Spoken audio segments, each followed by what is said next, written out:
Bismillah, elhamdülillah, ve salatu ve selamu ala Resulillah. Esselamu aleyküm ve rahmetullahi ve berekatuh. Kur'an ögünüş kursuga qadam tashrif qilganligingizdan Allah razı olsun. Biz hem memnun bulduk. Allah subhanahu ve taala bu amellerimizni salih ameller qatarida qabul qilgay.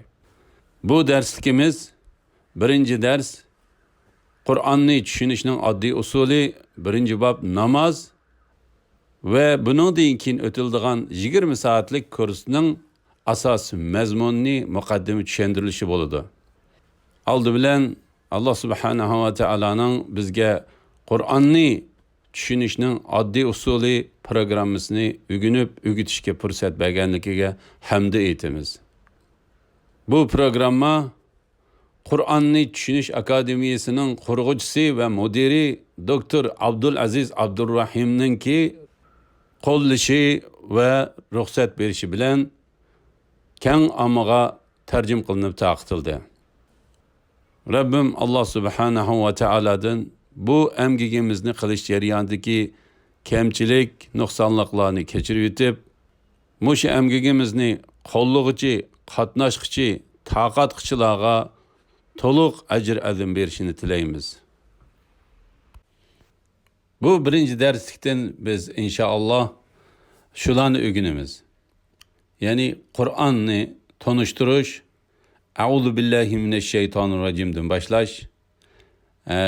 Grammatik kısmında huve, hum, ente, entum, ene, nahnu qatarlıqlarni o'rganamiz inşallah.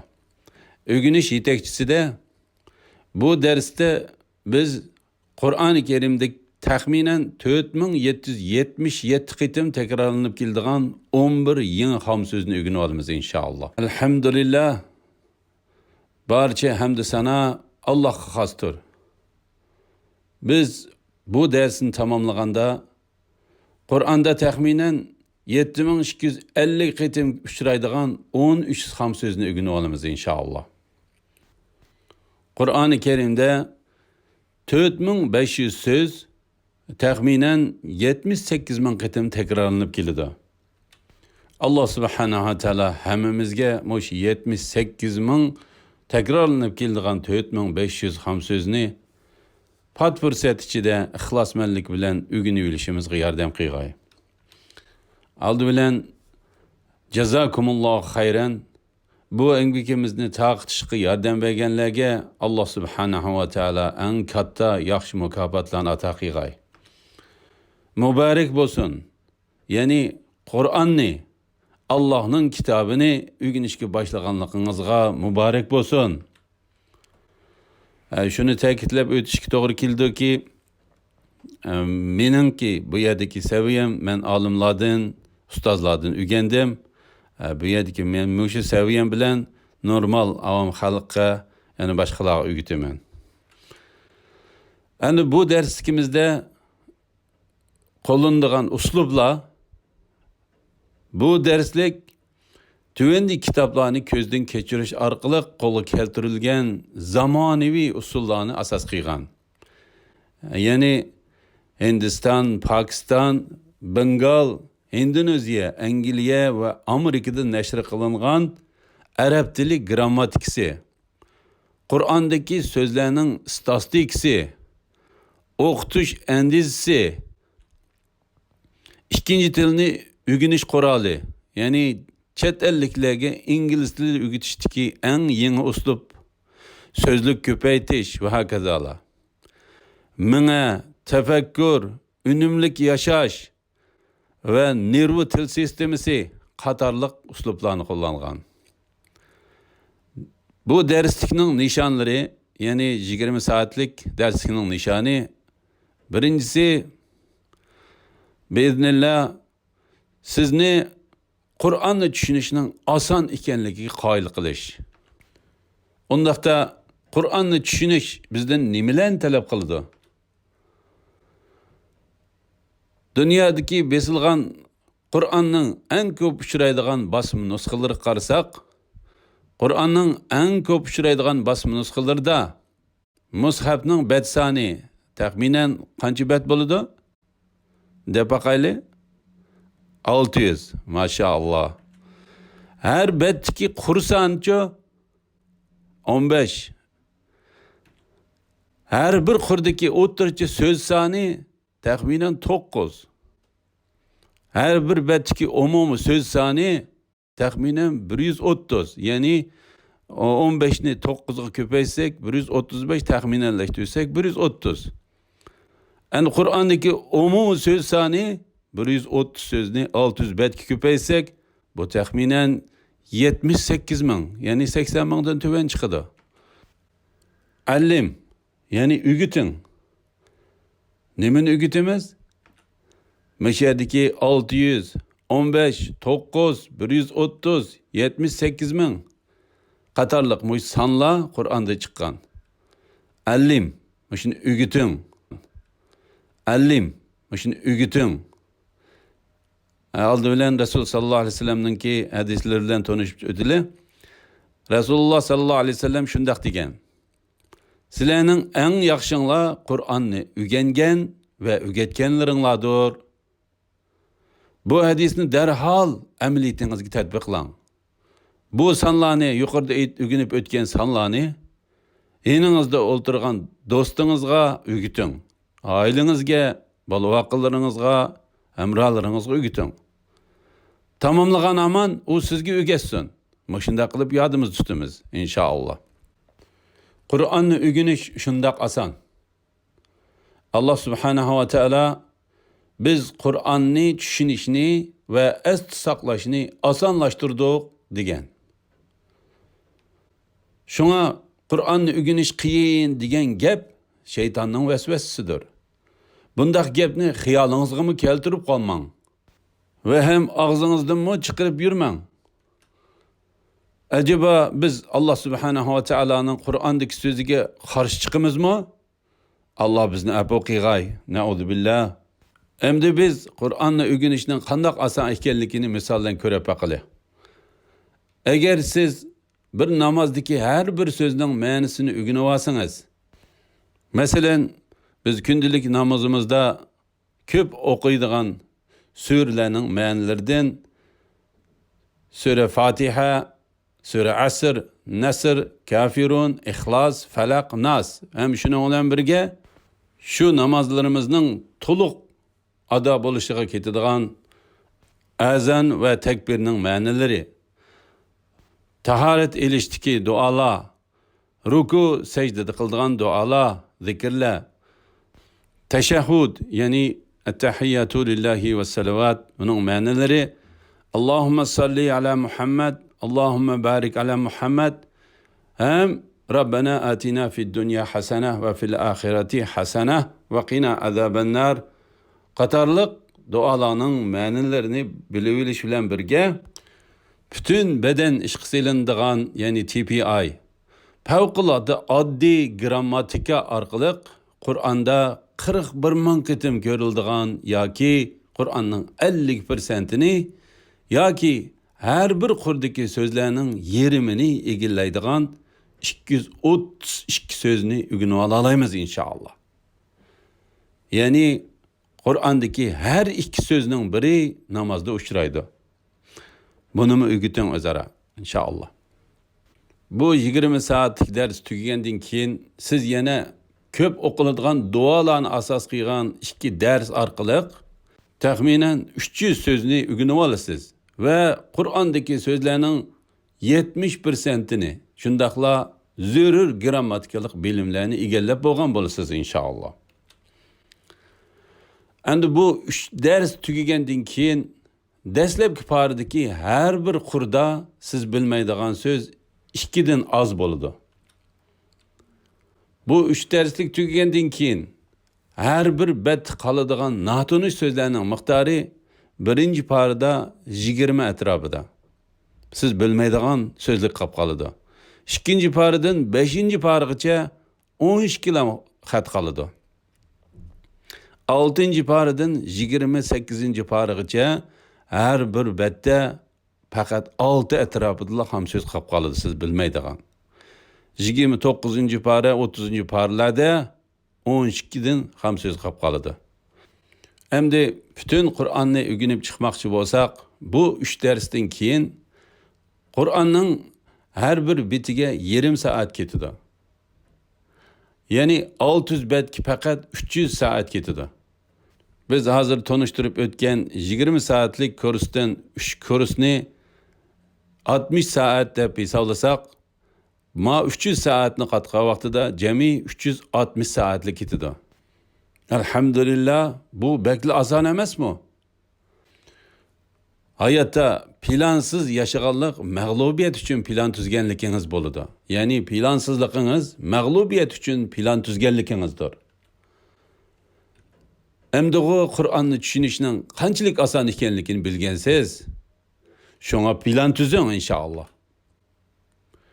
Masalan, elib aytsak, tamoq yeyish uchun plan tuzmaganligingiz, ochiq qilish uchun plan tuzganligingizdan derak beradi-da. Agar siz Qur'onni o'rganish uchun 360 soat vaqt sarf qilishni xohlamasangiz, bu sizning Qur'onni o'rganganingiz yo'qligidan derak beradi. Bu kursimizdanki nishonning ikkinchisi so'zma-so'z o'rganish va butun badanni ishga solish, ya'ni TPI usuli orqali sizga Qur'onni tushunishni qanday boshlashni, buning oddiy usulini o'rgatish. Shundaqla Qur'ondagi so'zlarning 50%ni o'rgatish inshaalloh. Uchinchi nishoni sizga 7 surani va namozdagi zikrlarni o'rgatish orqali sizning namozni xushu, ya'ni Allohdan haqiqiy ayminish bilan o'qishingizga yordam berish inshaalloh. O'zimizning namozlarni tekshirib baqadigan bo'lsak, namozlarimizdagi eng zo'r mushkulotlardan biri namozlarimizni xushu bilan o'qiyolmaslik. Namozni xushu bilan o'qishga to'salg'i bo'ladigan eng cho'ng omil vasvasa. Ya'ni shaytonning namozdagi vasvasalaridir. Aldı bilan biz mingimizni tekshirib ko'raylik. Biz bir vaqtda 5 ishni tangli qila olamiz. Ya'ni mingimizningki 5 qonili bor bo'lib, buni misol qilsak, masalan, siz mashina haydab o'tib, bir vaqtda rolni boshqara olasiz, tormozni tizginlay olasiz, do'stingizga yoki yiningizda o'rtog'larga, hamrohlaringizga, boshqalarga gap qila olasiz, telefonda so'zlasha olasiz, yo'lga qaraya olasiz, ham bormoqchi bo'lgan do'kon yoki o'rinlarni izlay olasiz. Demak, bizning bu Alloh subhanahu va taolo yaratgan mingimizning nurg'un kanallari bor bo'lib, biz namoz o'qigan vaqtida bu kanallarning hech qaysini bekor qo'ymasligimiz kerak. Ya'ni namoz o'qiganda namozni qiroat bilan o'qishimiz kerak. Tajvidga rioya qilishimiz kerak. Nima deyotganligimizni tushunib o'qishimiz kerak. O'qiyotganlarimizni ko'z oldimizga keltirib o'qishimiz kerak. Uni his qilib va ta'sirlanib o'qishimiz kerak. Hamda shuning bilan birga eskartishga to'g'ri keldiki, biz namozlarimizni xushu bilan, ya'ni bütün diqqatimizni yig'ib, bütün vujudimiz bilan bilib turib, to'g'ri talaffuz qilib o'qishimiz uchun bu jadvaldagi ko'rsatilgan arab tilida jami 28 harf bor bo'lib, buning ichidagi 20 harf Uyg'ur tili alifbasida bor.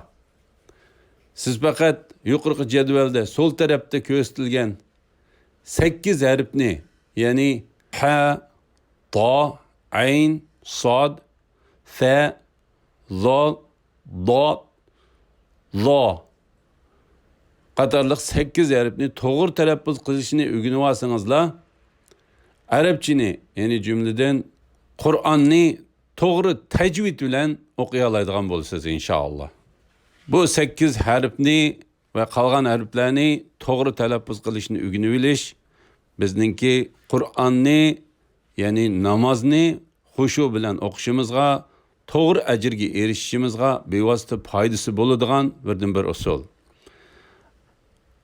Alloh subhanahu va taolo hammamizga mushu fitna fasod mazgillarida Qur'onni to'g'ri o'qish uchun shu Qur'ondagi har bir harflarningki haqlarini to'g'ri atilishini o'rganib olishimizga hem ügünüp olgandan keyin amalga silib, boshqalarga taqtishga sababchi bo'lishimizga yordam berishini tilaymiz.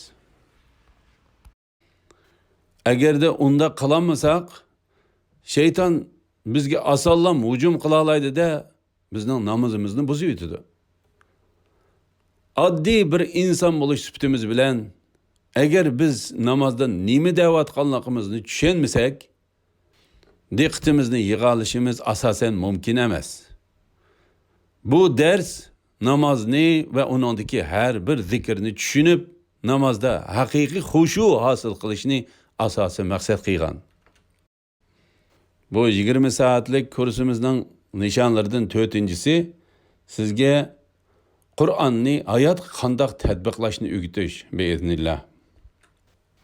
Har bir qitimliq o'rganishdan keyin his qilganlarimizni ko'z oldimizga keltirib turib, so'rab, baholab, planlab uni taqtishimiz kerak. Bularni qanday ijro qilish, ya'ni ro'yobga chiqarishni birozdan keyin inshaalloh sizga o'rgatamiz.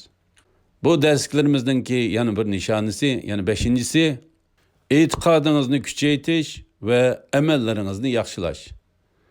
Bu go'zal axloqni o'z ichiga oladi albatta.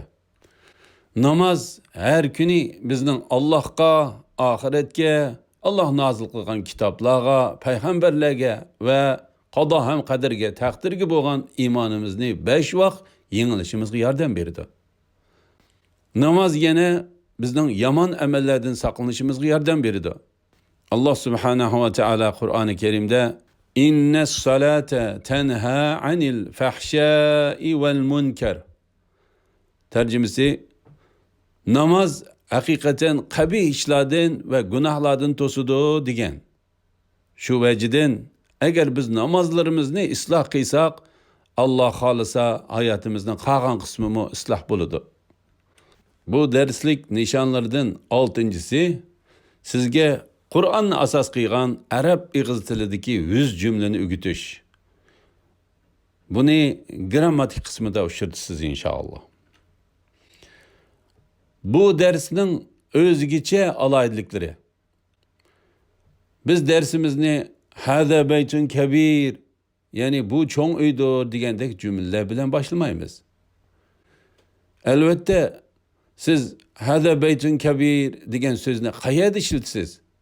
Belkim sizning bir arab qo'shningiz bor bo'lib, uning kichik bolasi yig'ilganicha oldingizga kelsa, siz u bolani past qilish uchun quchingizga o'ltirg'izib, shuf unaga qara, hada baytun kabirun deyishingiz mumkin. Ammo bundaq ahvol mangu yuz bermasligi mumkin. Shunglashqa alhamdulillah biz eng muvofiq usulni tanladik. Bizning darsimiz sura Fatihadan boshlanadi. Her kuni Allohga 25 qitim atrof bilan munojat qilish, arab tilini Alloh bilan so'zlash jarayonida mashq qilish. Bu nima degan go'zal boshlanish, nima degan to'g'ri nishona? Biz 5 vaqt namozda taxminan 1 soat vaqtni Allohga arabcha nido qilish orqali o'tkazamiz. Shunday bo'lgan ekan, ishni nimishqa mushu yerdan boshlamaymiz. Bu bir aqalli ishdir. Onun ustiga bu o'rganish usuli ayol, qir yosh barliq musulmonlarga, hatto bolalarga mos keladi. Endi darsimizni boshlaylik. Tuvanda 1-qurda arabcha tekst berildi. 2-qurda uning so'zma-so'z tarjimasi. 3-qurda bo'lsa so'zlarning tushuntirilishi berildi. Oldi bilan arabcha jumlani to'liq o'qib ko'ring. Ondan har bir so'zni tarjimasi bilan qo'shib o'qing. Hamda oxirida shu jumlaning to'liq tarjimasini o'qing. Biz sura Fatihani va yoki Qur'onni o'qishdan burun A'udhu billahi mineşşeytanirracim ne o'qishimiz kerak. Shunga mushini o'rganishdan boshlaylik. A'udhu billahi mineşşeytanirracim. Panoh tilayman Alloh bilan din, shayton qo'g'langan. A'udhu men panoh tilayman. Bu Kur'an-ı Kerim'de cemi 7 qitim tekrarlanıp keldi. Yani a'udhu'nun ma'anisi panah tileymen degan bo'lib, biz hammamiz bilgandek hayotimizda har qanday bir ishni qilishdan burun bizga bexatarlik eng birinchi. Avval biz bexatarlikka erishishimiz, o'zimizni qo'g'dishimiz kerak. Anandan keyin boshqa ishlarni qila olamiz. Anandan keyin boshqa ishlarni o'ylay olamiz. Shunga tunji bo'lib biz Qur'on o'qigan, mayli hamma ishni qilgan vaqtimiz jo'dislar bexatarlikni, ya'ni a'udhu, Alloh subhanahu va taologa sig'inib panohlik tilashni boshlashimiz kerak.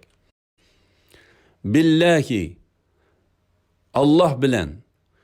Bu Qur'onda 2550 qitim takrorlanib keldi. Billahi, bi bilan, Allah, Allah. Min deganimiz qo'shimcha din bo'lib, bu so'zning yana boshqa ma'nolari bor. Qur'oni Karimda jami 2471 qitim takror keladi.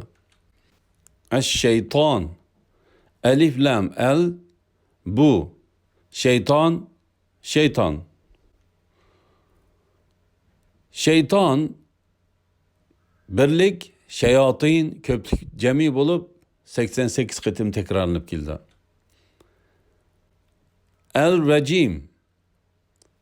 El bu, rajim qo'g'langan. Jami 6 qitim takrorlanib keldi. Siz şeytanı Allah'a yıkayın deb o'ylamsiz? Hergiz undaq emas. U Allah'ın rahmetidan qo'g'landi qilingan, rad qilingan, tashlab etilgandir.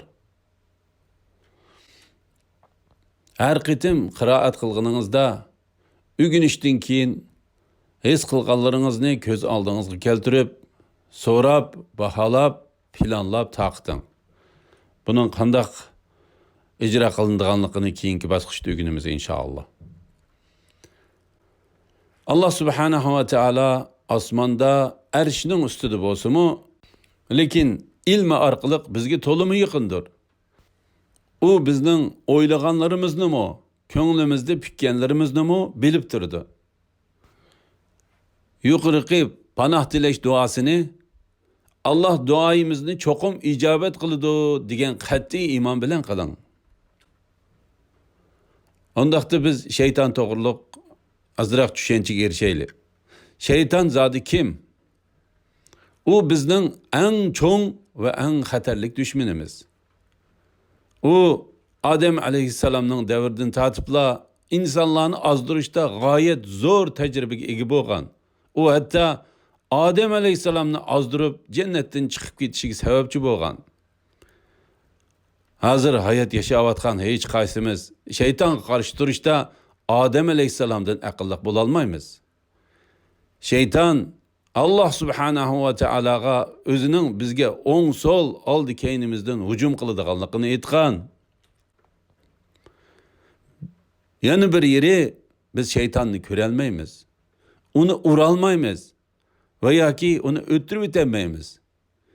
Uni yaxshilikqa qoyilmi qila olmaymiz.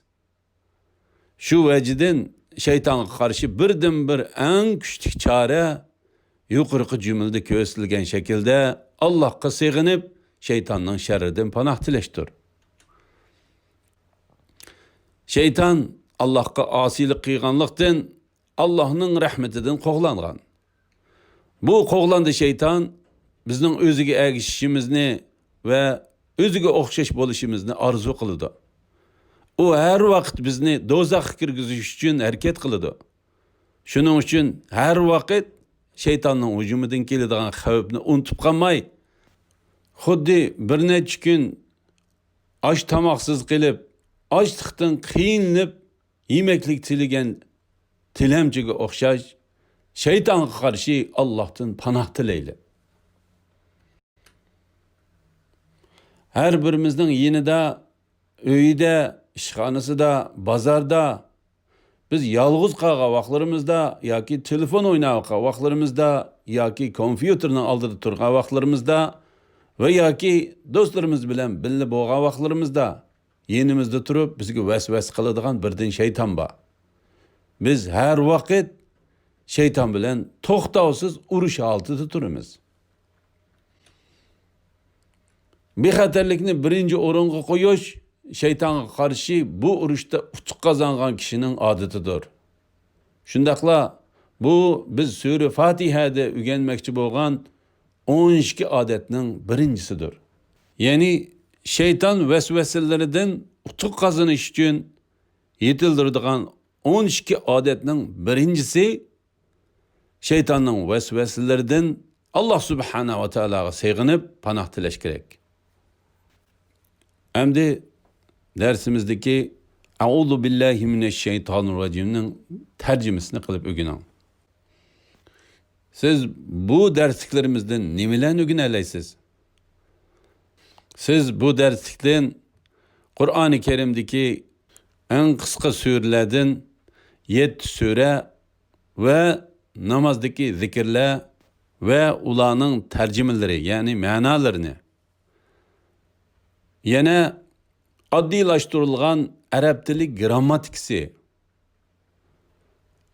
tahminen 100 parça Arapça diyalog.